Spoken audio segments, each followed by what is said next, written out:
Bismillahirrahmanirrahim. Assalamualaikum warahmatullahi wabarakatuh. Alhamdulillah, wassalatu wassalamu ala rasulillah wa ala alihi wa sahbihi wa man asyhadu an la ilaha illallah wahdahu la syarika lah wa asyhadu anna Muhammadan abduhu wa rasuluh. Allahumma shalli ala sayyidina Muhammad wa ala alihi wa sahbihi ajma'in. Bapak Ibu rahimakumullah, kita akan melanjutkan kajian tafsir juz 30. Dan kita sudah menyelesaikan sampai ayat ke-26 dari surah An-Nazi'at. Kita akan memasuki ayat 27 sampai akhir dari surah An-Nazi'at. Mari kita baca bersama-sama beberapa ayat yang kita akan bahas pada hari ini. Dari ayat 27. A'udzu billahi minasy syaithanir rajim. Bismillahirrahmanirrahim. A'antum ashaddu khalqan amis samaa banaha rafa'a samkaha fasawwaha وأغطش ليلها وأخرج ضحاها والأرض بعد ذلك دحاها أخرج منها ماءها ومرعاها والجبال أرساها متاعا لكم ولأنعامكم فإذا جاءت الطامة الكبرى يوم يتذكر الإنسان ما سعى وبرزت الجحيم لمن يرى فأما من طغى وآثر الحياة الدنيا فإن الجحيم هي المأوى وأما من خاف مقام ربه ونهى النفس عن الهوى فإن الجنة هي المأوى يسألونك عن الساعة أيان مرساها فيما أنت من ذكراها إلى ربك منتهاها إنما أنت منذر من يخشاها كأنهم يوم يرونها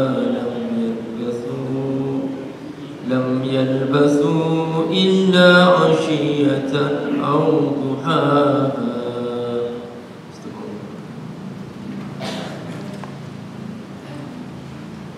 Bagian pertama dari surah An-Nazi'at menggambarkan tentang keagungan ciptaan Allah berupa malaikat. Karena itu di pembukaan surah Allah bersumpah dengan para malaikat. Lalu Allah menegaskan bahwa kiamat pasti terjadi, ditandai dengan goncangan di bumi, runtuhnya langit. Setelah itu Allah Subhanahu wa ta'ala membuktikan bahwa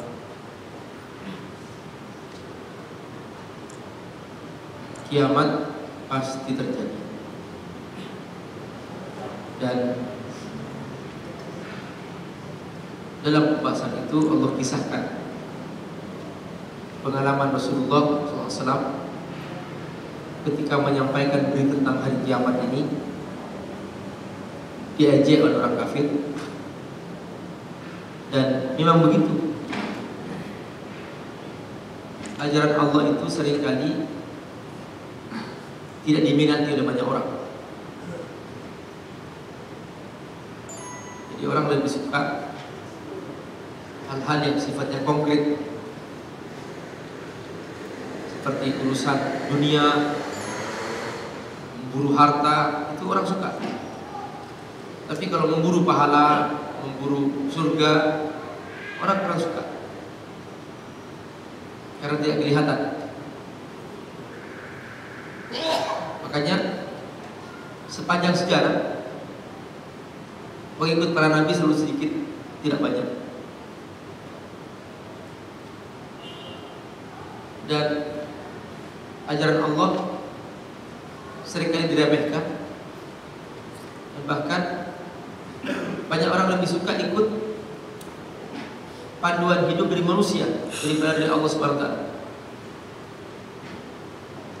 Belajar Quran, banyak orang gak tertarik karena Al-Quran sifatnya ritual. Tapi kalau belajar mencari uang, orang memburu sampai ke luar negeri belajar dengan segala pengorbanan yang mereka lakukan, siap untuk berkorban.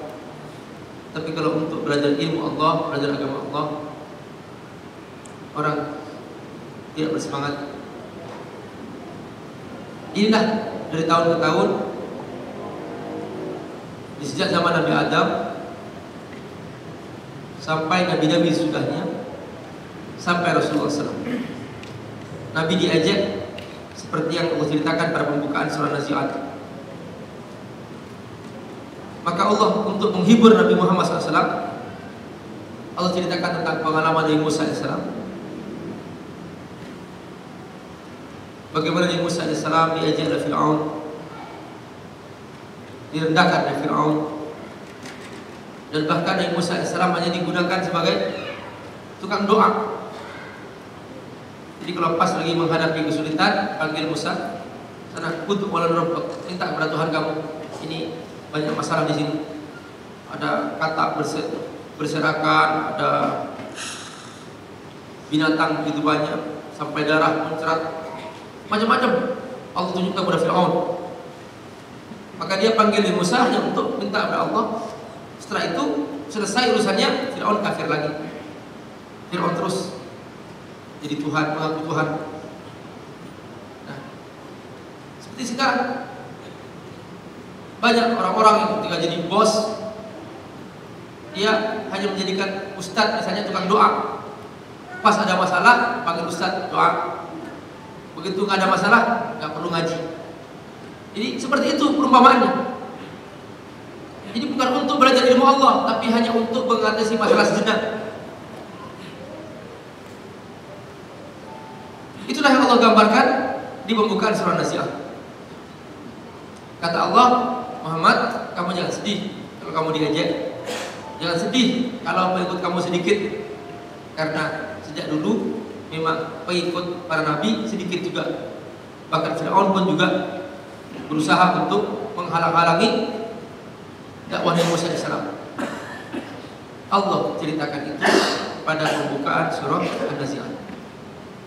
Nah, sekarang kita akan membahas ayat 27,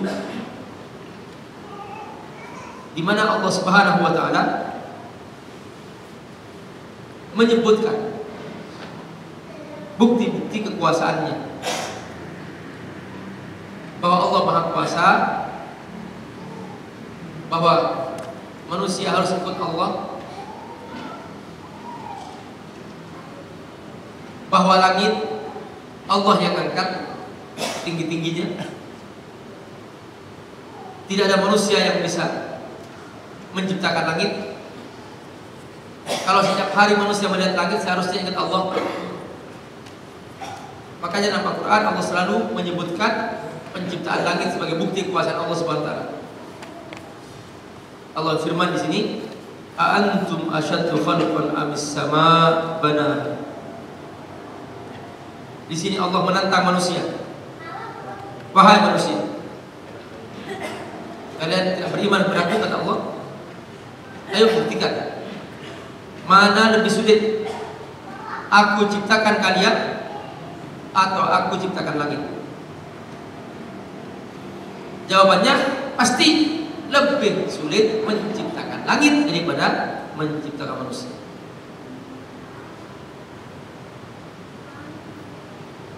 Jadi seakan Allah mengatakan, jangan sok jadi manusia lalu begitu jadi manusia tidak mau ikut aku.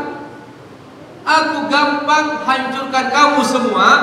Aku datangkan manusia lain, aku bisa. Kamu gampang, kata Allah. Tapi kalau langit, ayo buktikan, kata Allah. Mana di antara kamu yang sombong? Ayo bikin langit.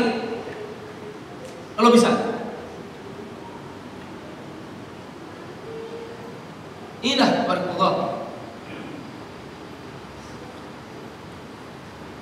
Betapa Allah murka kepada manusia ketika manusia tidak mau ikut Allah Subhanahu wa ta'ala.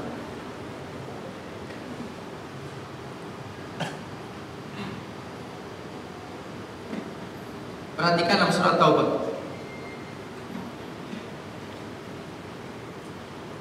Kata Allah di sini ada ayat wa yastabdil qauman ghairuhum. Aku bisa menghancurkan kamu, aku azab kamu, lalu aku datangkan manusia baru.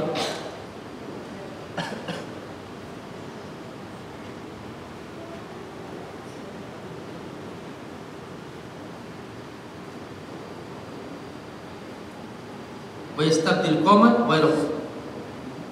Allah bisa menggantikan kaum yang lain daripada kamu. Dalam surat Muhammad 38 Allah firman, wa in tatawallaw, kalau kamu berpaling dariku, yastabdil qauman ghairuhum tsumma la yakunu amsalakum.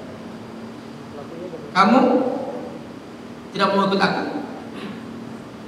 gampang aku hancurkan kamu. Aku ciptakan makhluk baru yang mau ikut aku.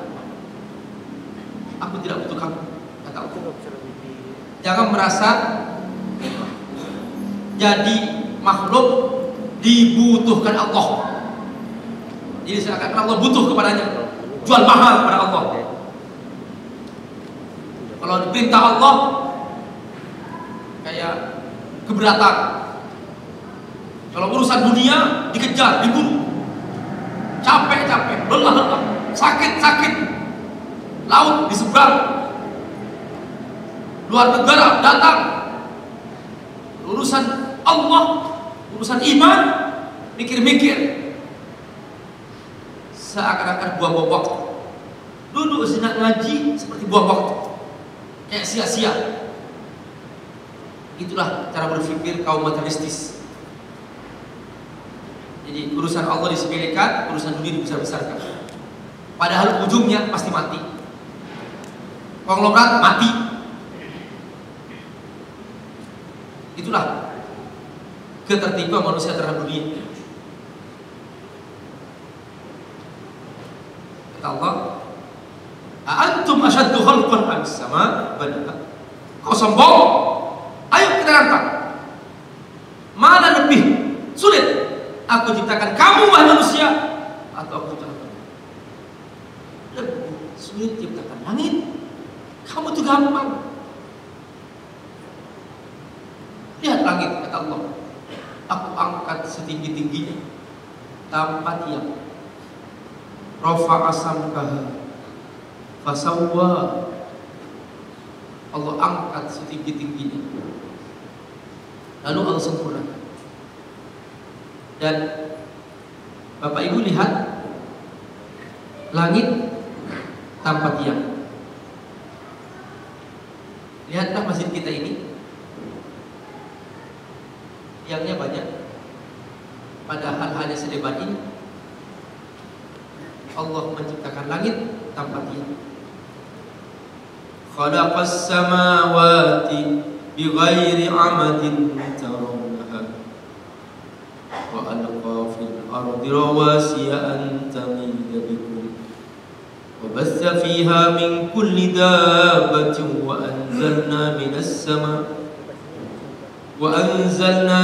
samaa'i ma'an fa'ambatna fiha min kulli zawjin karim.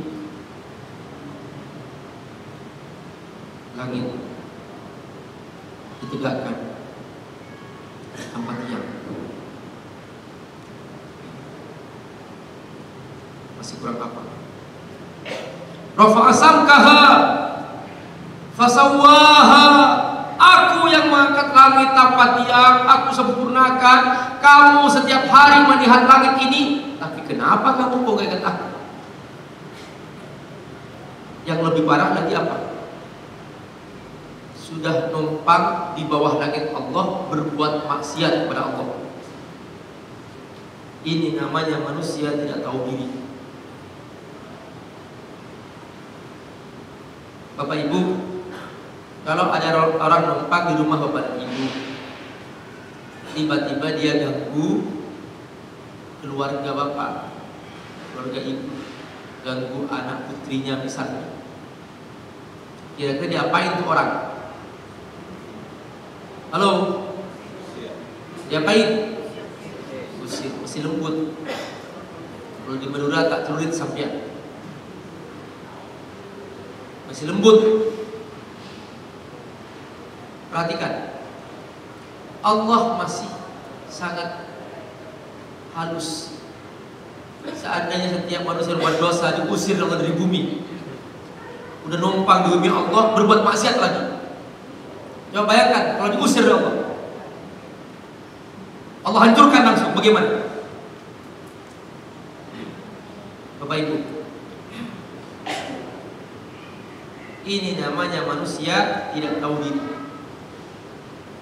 Sudah numpang di bumi Allah, berbuat maksiat kepada Allah.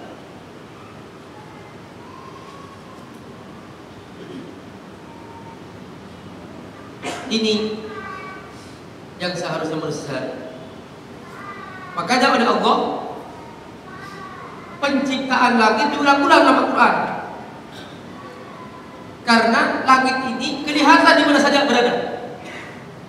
Coba Bapak Ibu pindah negara, berangkat hari ini take off menuju Eropa, kira-kira melihat langit yang sama enggak? Halo? Sama, langitnya sama. Pindah ke Amerika, langitnya sama? Sama. Jadi seharusnya manusia setiap melihat langit mengucapkan Rabbana ma khalaqta hadza batila subhanaka faqina adzabannar. Langsung ingat Allah. Ciptaan Allah yang besar itu dilupakan. Yang diingat uang, yang diingat harta, yang diingat nafsu setan, sibuk dengan dosa maksiat. Kata Allah, mau apa nih manusia? Aku tunjukkan bukti-bukti kekuasaanku, malah menjauh dari aku. Coba saya ingin tanya Bapak Ibu, tolong cari bukti di alam semesta ini bahwa ada satu partikel di alam ini ciptaan setan, jasa iblis. Ada nggak bahwa iblis pernah berjasa terhadap manusia? Ada nggak? Tidak ada. Iblis belum pernah ada buktinya bahwa dia baik.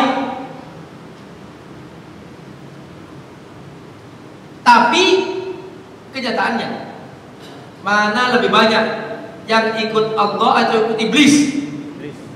Ikut iblis. 7 miliar penduduk bumi yang baru muslim jumlahnya hanya 1,3 miliar. Berarti mayoritas ikut Allah atau ikut iblis? Iblis. Mayoritas.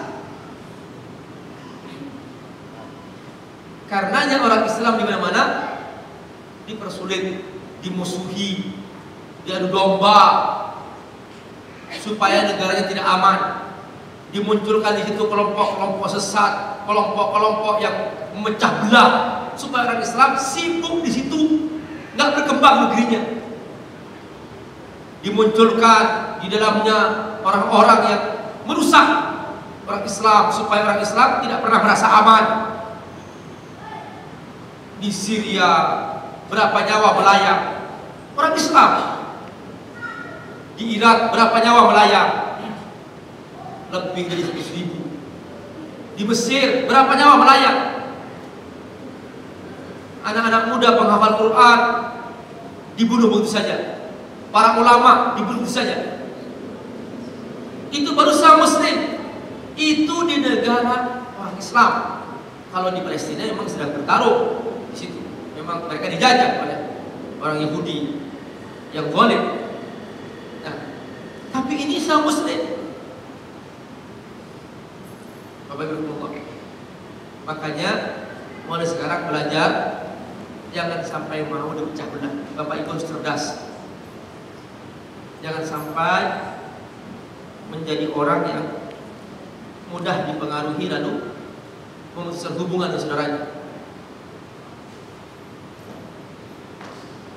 Kalau masalah perbedaan khilafiyah, Bapak Ibu jangan bertengkar di situ. Itu sudah selesai dibahas oleh para ulama.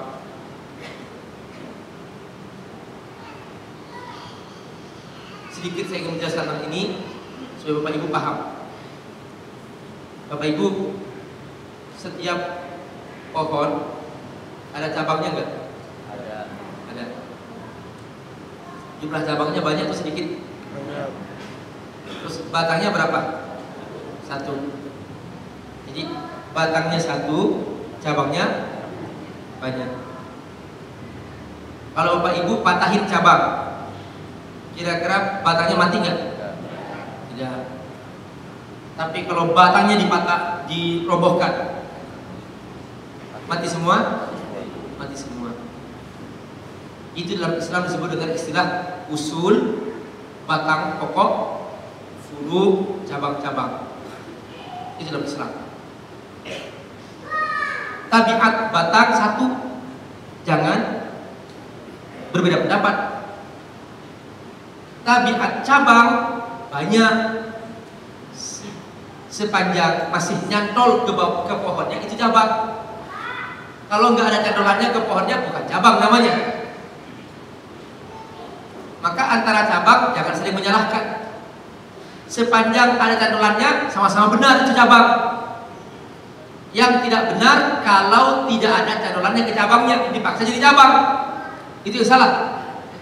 Paham Bapak Ibu? Halo? Ya. Ini supaya bersatu. Salat subuh 2 rakaat masuk usul atau furu? Halo? Usul. Kalau ada orang mengatakan boleh kok salat subuh 4 rakaat, itu pasti salah atau benar? Pasti salah. Kenapa? Karena ini usul. Baca Quran di subuh, usul atau furu? Furu. Karena itu furu pasti ada beda pendapat, iya kan? Nah, seandainya Pak Ibu baca Quran sah salatnya? Sah. Seandainya baca Quran sah salatnya? Sah. Yang nggak sah nggak salat subuh. Selesai. Antara cabang tidak ada yang paling benar, tidak ada. Sepanjang nyantol masih benar itu cabang. Jangan bertengkar di situ. Ini maksa diri. Cabang jadi batang, dipaksa. Tidak benar begitu. Itu merusak umat Islam. Kalau furu jangan bertengkar. Jadi hal-hal yang furu sudah kita toleran. Jangan menyerang yang furu. Kalau menyerang yang furu berarti dia salah paham. Memaksa furu jadi cabang, itu salah. Dan itu bukan cara Islam. Bisa nggak Bapak Ibu? Cabang dipaksa jadi batangnya, bisa? Tidak bisa. Karena itu cabang sifatnya, dipaksa jadi pohonnya, ya tidak. Nah, ini dia yang Allah gambarkan bahwa kita ini harus seperti alam semesta ini, rapi, sistematis, kokoh. Lihatlah langit, tidak pernah retak, tinggi, menjulang, indah. Islam itu indah, tinggi, di bawah, kokoh, tidak pernah retak. Sekarang umat Islam dipecah belah. Kenapa? Karena banyak orang Islam mudah dipecah belah. Akhirnya tidak tinggi. Karena tidak tinggi, tidak berwibawa. Tidak berwibawa, diinjak-injak orang. Inilah yang terjadi sekarang. Nah, ini Allah gambarkan bahwa kita harus mempunyai kepribadian yang kokoh. Caranya bagaimana? Cukuplah hal-hal yang prinsip. Kita bersatu di situ, masalah furu masing-masing. Saya ingin tanya kepada Allah, dalam rumah tangga, suami istri itu apakah harus sama seleranya? Tidak. Ada istri suka bakso, suami tidak suka. Ada istri suka soto, suami tidak suka. Apakah kemudian karena suami tidak suka langsung bilang saya cerai kamu? Gitu. Itu namanya selera. Batang pokoknya pernikahan. Selera masing-masing itu furu. Intinya kita menikah sama-sama, ayo bertahan. Selera masing-masing itu furu. Jangan dipaksa karena istrinya suka baju warna pink, suami nggak suka warna pink, langsung saya cerai kamu. Begitu? Ya tidak. Perbedaan itu terjadi dari Allah. Itu fitrah manusia. Makanya Nabi masih hidup, sahabat berbeda pendapat. Saya katakan ini berkali-kali, kenapa? Karena ini permasalahan Islam sekarang. Orang Islam mudah pecah belahnya karena masalah furu. Di mana-mana terjadi begitu. Saya datang ke masjid sana bertengkar, saling pukul sampai. Hanya masalah furu. Ini baca selawat setelah sholat, yang itu nggak baca selawat, dihakimi masuk neraka. Kan salah. Jadi bukan begitu cara kita beragama. Perhatikan Al-Quran. Allah mengajarkan yang prinsip-prinsip. Lihat langit, kata Allah, mau ikut aku enggak? Setelah itu lihat perputaran siang malam. Yang ngatur siapa? Ini aku. Masa kamu ikut aku? Wa aqtasha lailaha wa akhraja duhaha. Kata Allah, aku yang membuat munculnya malam, siang berubah jadi malam. Itu aku yang membuat. Bisa nggak manusia mengatur yang malam dijadikan siang, siang dijadikan malam? Bisa nggak? Tidak bisa. Kalau ini bisa, niscaya negara kuat akan menguasai negaranya supaya dijadikan siang terus, dan negara miskin dijadikan malam terus. Untungnya yang ngatur malam siang itu Allah, Pak, Bu. Kalau Allah serahkan ke manusia, yang ngatur siang malam, yang ngatur matahari itu manusia, niscaya akan kacau di muka bumi ini. Negara kuat bikin siang terus, negara miskin bikin malam terus. Makanya kata Allah, yang berhak ngatur itu aku, supaya tahu kamu bahwa aku Tuhan, bukan kamu Tuhan, kata Allah. Wa aqtasha lailaha wa akhraja duha. Lalu Allah ngajak, lihat bumi yang kamu diami. Bumi kan bulat. Seharusnya kita kalau naik mobil miring-miring. Benar, Bu? Coba Ibu ambil bola, letakkan semut di atasnya, diputar tuh bumi, nah, bola. Semut kan di samping, di bawah, putar terus. Iya. Seharusnya kita naik mobil miring. Tapi kok terasa menghampat? Siapa yang bikin? Allah. Mungkin mengatakan itu kan teori gravitasi, itu kata dia. Allah tidak mengatakan itu. Allah mengatakan ini aku yang membuat terasa menghampat. Terserah istilahnya apa. Yang jelas Allah membuat terasa menghampat. Orang yang mengatakan itu teori gravitasi bumi, dia ingin menghilangkan unsur Allah di dalamnya. Jadi seakan-akan itu bumi yang mengatur dirinya. Allah tidak mengatakan itu. Kata Allah, itu aku yang buat. Jangan dihilangkan unsur Allah dari sini. Lalu mengatakan ini faktor alam. Tidak di sini. Wa aqtasha, kata Allah. Aku, kata Allah. Dialah Allah yang mengatur siang malam. Dialah Allah yang membuat bumi terasa menghampat. Wal ardu ba'da dzalika daha.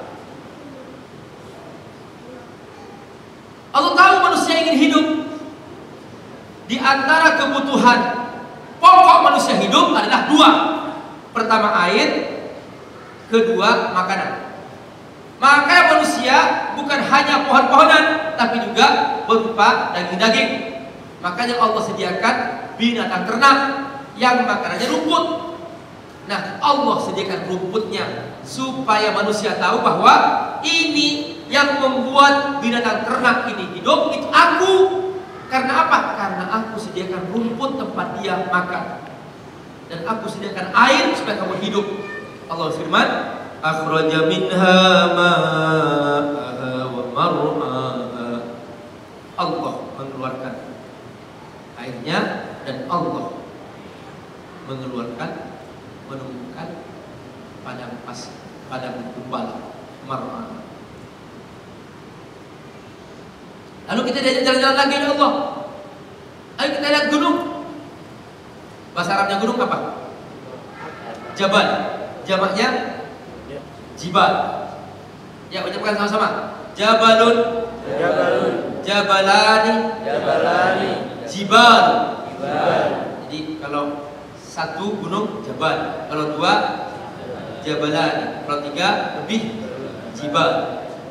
Kalau kita di Mekah pergi jalan-jalan ke Jabal Nur, di Madinah Jabal Uhud, itu gunung. Nah, Bapak Ibu, itu gunung sebagai apa ya? Ternyata itu sebagai pasak bumi. Jadi yang membuat bumi ini stabil, Allah ciptakan gunung sebagai pasak. Ini coba di meja. Ini ada paku-pakunya, ada pasak-pasaknya. Kalau meja ini pasaknya di otak-atik, kira-kira mejanya riot kan? Riot. Nah, coba bumi, gunungnya dibikin meletus, gempa terjadi, gempa terjadi. Gunung meletus, gempa terjadi. Kok bisa? Karena pasak. Kata Allah, wal jibala arsaha. Kamu lihat gunung, itu aku yang bikin, kata Allah. Untuk apa? Pasak. Supaya apa? Stabil. Bumi stabil, seperti meja kokoh, ada pasaknya. Makanya setiap kali Allah menceritakan tentang hari kiamat, Allah sebutkan tentang gunung. Coba kita cari di Al-Quran tentang gunung.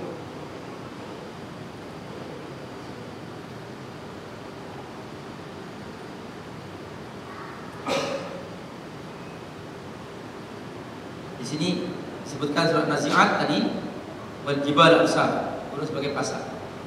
Surah An-Naba, wal jibal autad, gunung sebagai pasak.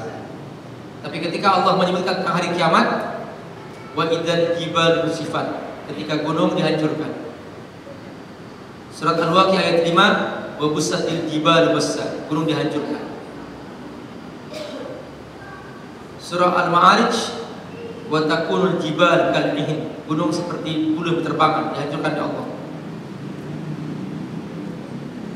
Surah Al-Muzammil 14, yauma tarjuful ardu wal jibal, bukan jibal kathiban mahina, bumi dan gunung bergoncang, Allah hancurkan.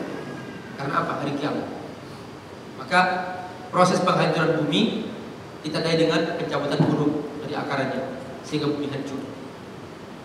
Pada saat seperti itu tidak berharga lagi semua harta, tidak berharga. Semua yang paling mahal bagi manusia tidak berharga. Bahkan itu ada sebuah rumah sakit besar di Jakarta.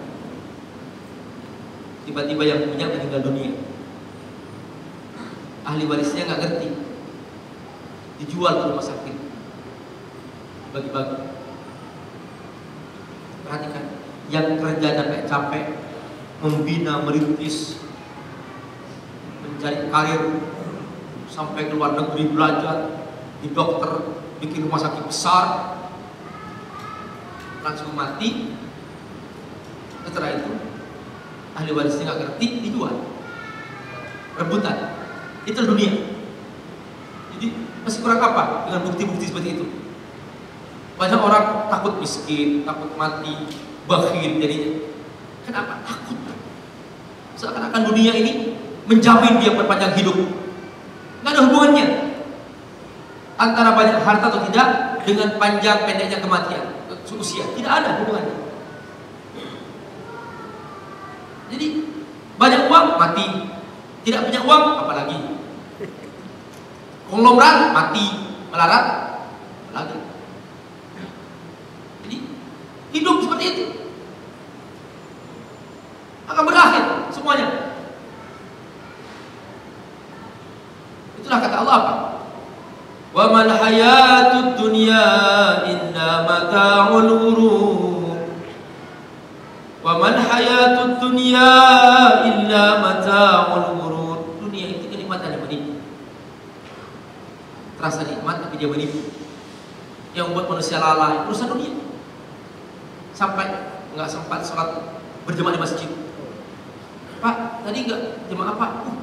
Meeting. Sibuk meeting. Jadi meeting dengan Allah itu sampingan. Kalau meeting dengan bos itu dibalik, Tuhannya dibalik. Jadi kalau meeting untuk Allah nanti urusan nanti. Jadi kayak dunia ini menjadi segala-galanya. Padahal kata Allah apa? Akan aku hancurkan itu. Jadi di sini Allah sebutkan gunung Allah yang menciptakan sebagai pasar. Wal jibala arsal. Sayangnya manusia lupa naik gunung untuk berbuat maksiat kepada Allah. Mau kemana? Oh, ke puncak. Oh, itu. Di situ tempat mau berbuat dosa, mau berbuat maksiat. Di atas gunung itu perzinaan, menghina Allah. Allah yang bikin langit, bikin bumi, bikin gunung, digunakan untuk berbuat dosa kepada Allah SWT. Bayangkan coba bagaimana sakit hatinya pada ibu, bikin rumah rapi-rapi, tiba-tiba datang orang numpang, dipakai untuk berbuat maksiat di situ. Bapak ibu melihat di situ rumahnya dipakai untuk perbuatan dosa. Sudah numpang dipakai buat dosa. Kecuali memang yang punya buruk. Tapi kalau yang punya baik pasti sakit hati, pasti marah.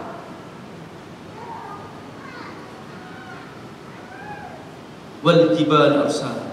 Lalu kata Allah apa? Tahukah kau manusia?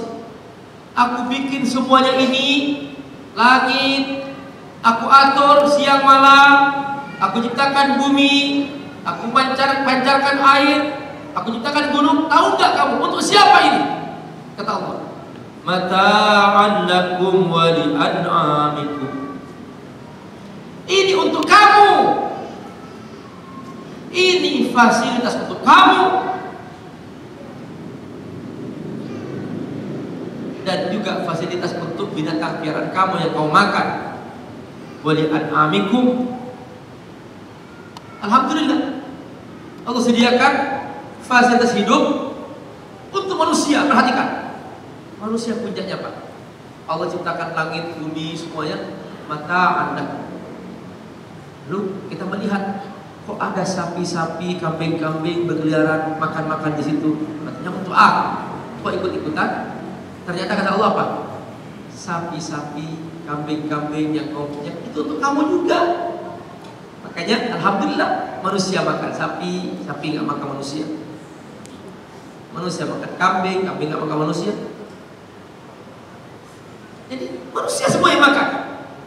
Sayur mayur manusia yang makan.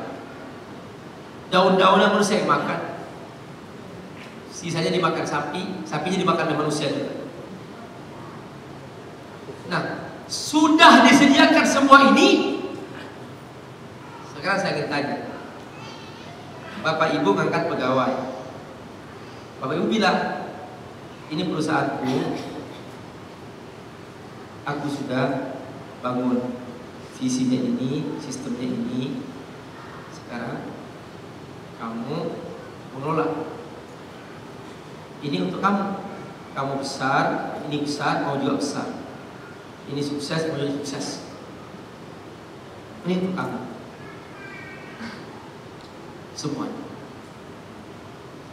Nah, bayangkan coba. Sudah dijamin semua. Nih kalau kata yang punya perusahaan, kalau kamu berhasil, ini dia bonusnya. Setiap bulan kamu gaji, dapat gaji, dan seluruh kebutuhan kamu ditanggung. Apapun kamu kerja untuk ini, besarkan, urus dengan bagus. Dijamin hidupnya, dijamin semuanya dijamin. Ini fasilitas kesehatan, ini rumah, semua sudah ada. Tiba-tiba dia tidak bekerja untuk perusahaan, yang dia kerjakan perusahaan orang lain. Coba saya ingin tanya, apa yang baik rasakan? Seorang pemilik perusahaan menjamin hidupnya, dia tidak bekerja untuk perusahaan yang dia punya, dia bekerja untuk orang lain. Kira-kira diapain? Halo? Pecat. Oke. Sudah sepakat. Sekarang coba kata aku bikin langit, bumi, pohon-pohonan, air, apa? Untuk kamu tahu? Tiba-tiba dia kerjakan untuk setan. Dia bekerja untuk iblis. Tidak tahu diri manusia seperti ini. Yang untuk Allah mana? Semua untuk diri sendiri, semua untuk iblis, setan, sia-sia. Perhatikan, mana yang untuk aku? Kata Allah, mana? Aku sediakan ini untuk kamu. Kok kamu bekerja untuk orang lain, untuk makhluk lain, bukan untuk aku?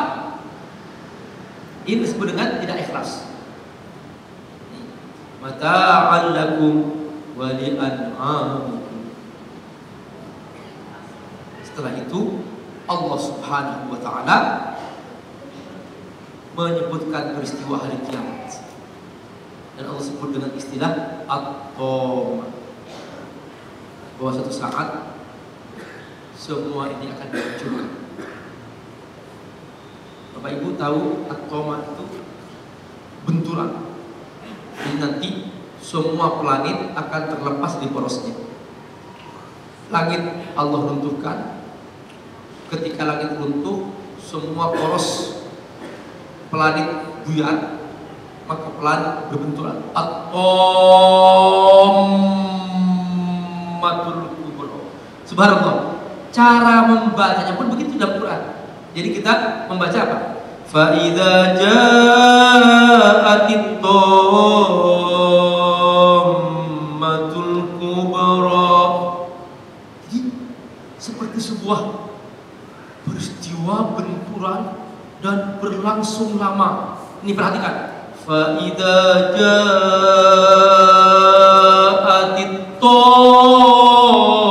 tammatul kubra. Itu Quran. Ini salah satu bukti mukjizat Al-Quran. Jadi kalimatnya pun juga mewakili peristiwa. Coba baca terjemahannya.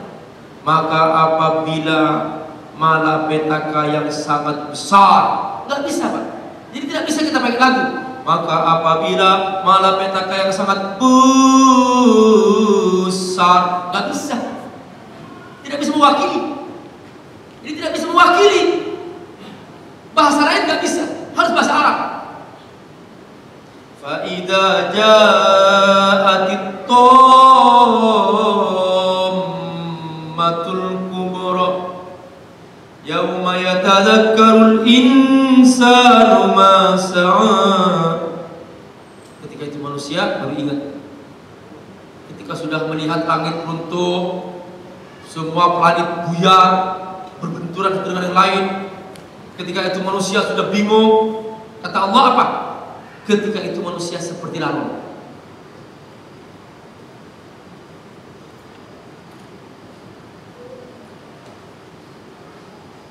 Seperti laron.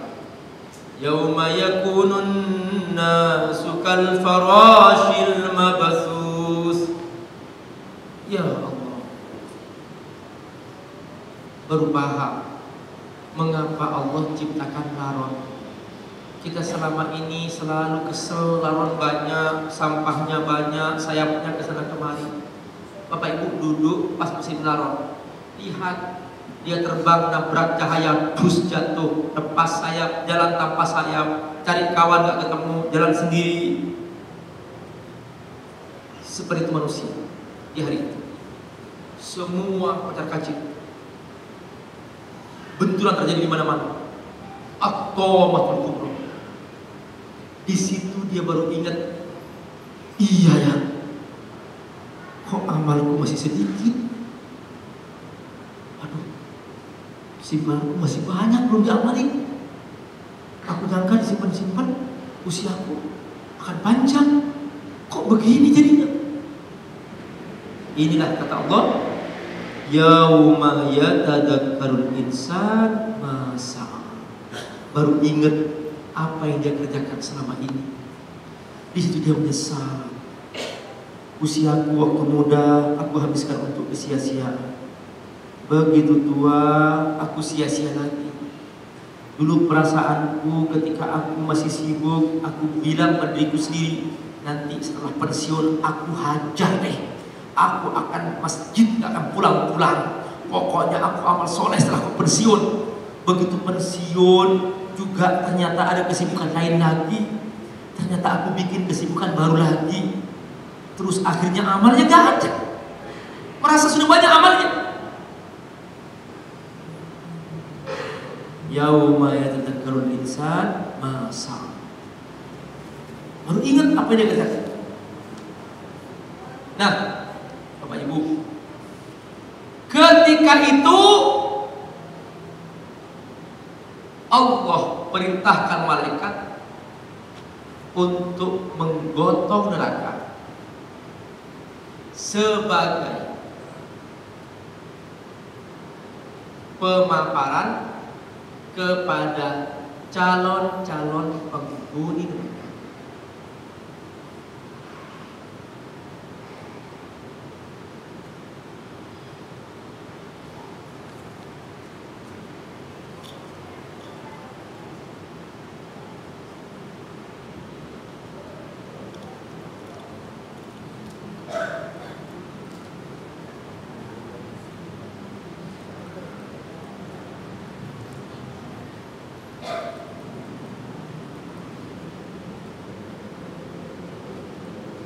Ini saya tarik hadisnya, penjelasan mengenai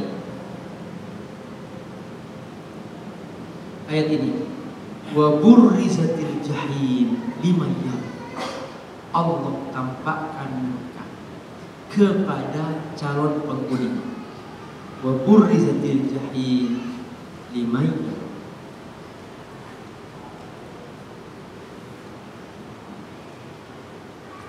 Betapa Allah Subhanahu wa taala telah menunjukkan ini kepada kita, bahwa nanti para penghuni neraka sebelum mereka masuk, mereka melihat dulu ini tempatnya.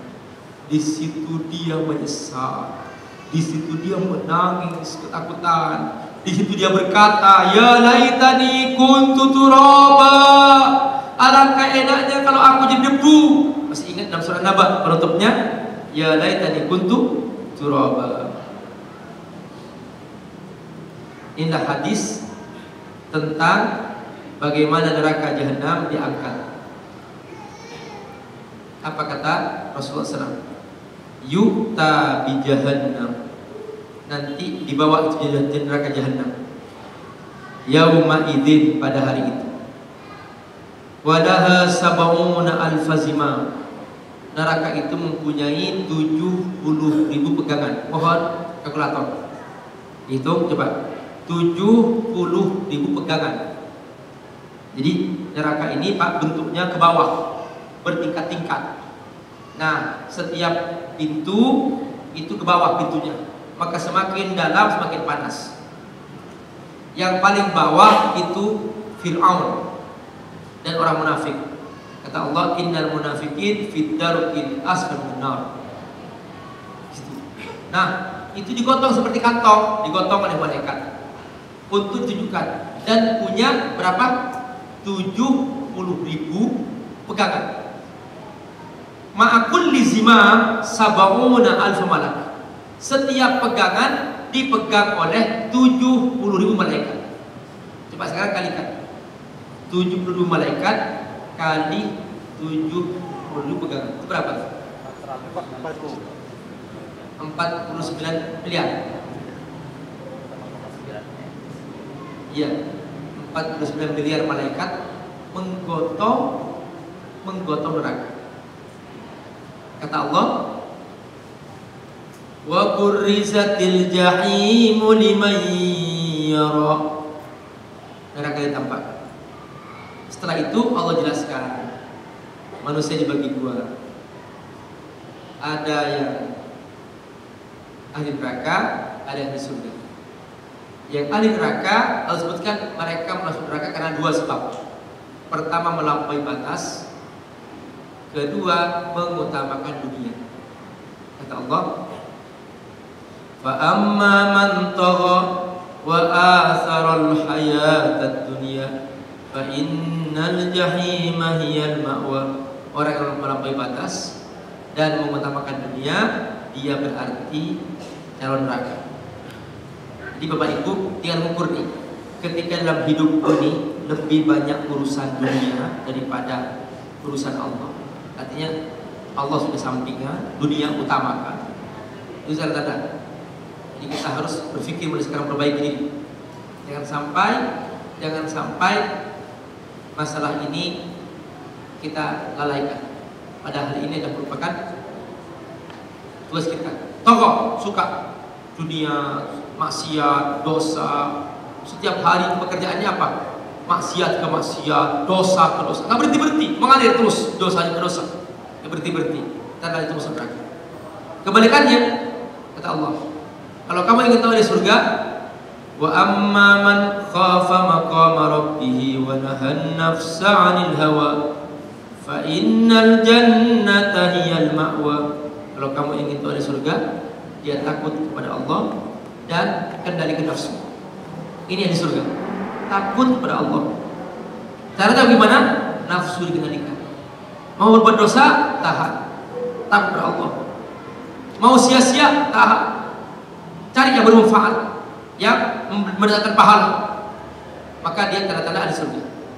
Wa amma man khafa maqama rabbih wa nahan nafsa 'anil hawa fa innal jannata hiyal ma'wa. Penutup dari surah An-Nazi'at, Allah tutup dengan cerita tentang orang kafir.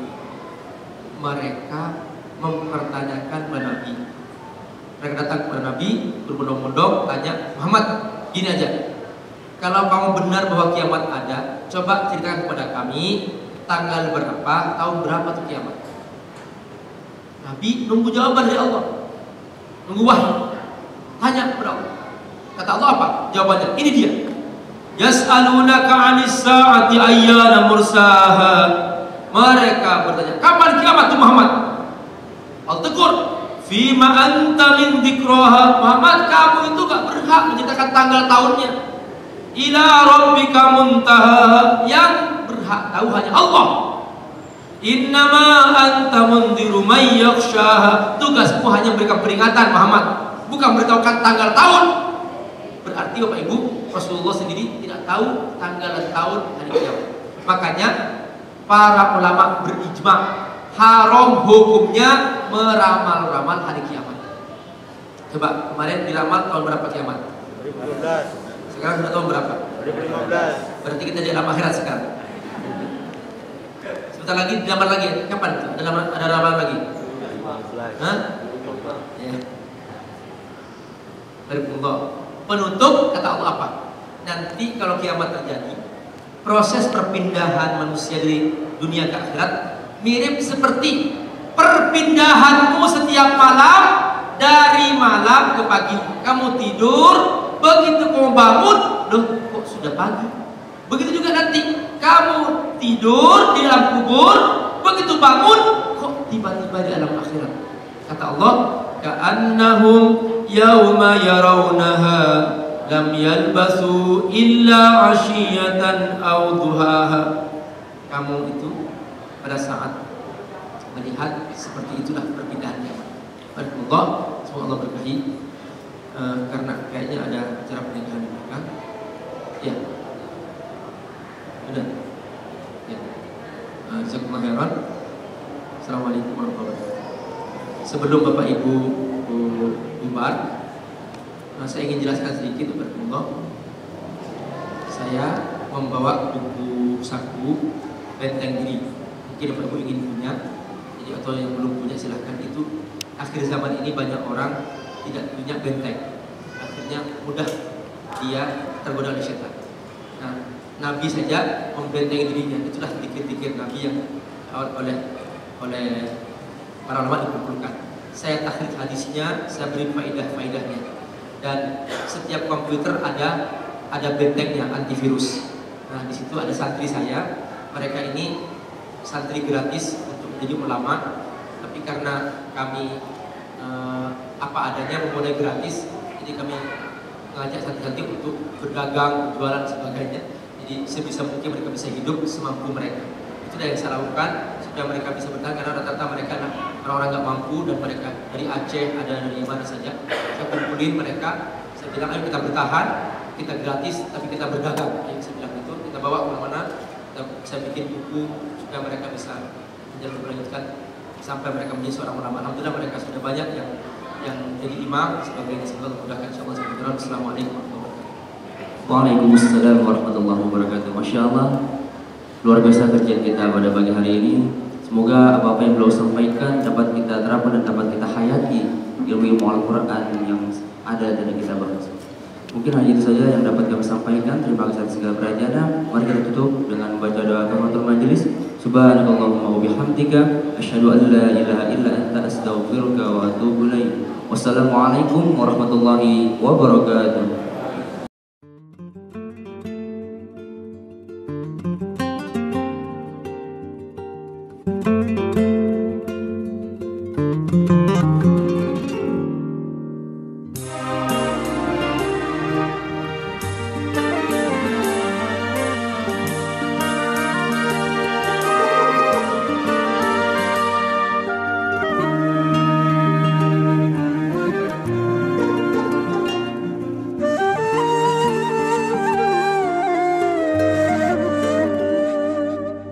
अल्लाह ही अल्लाह किया करो, दुख न किसी को दिया करो। जो दुनिया का मालिक है खामोशी का लिया करो। अल्लाह ही अल्लाह, अल्लाह ही अल्लाह, अल्लाह ही अल्लाह किया करो, दुख न किसी को दिया करो।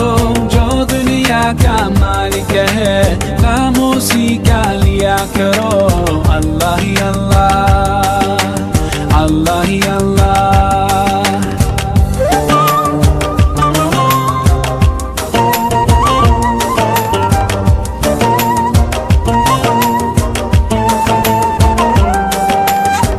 Just like a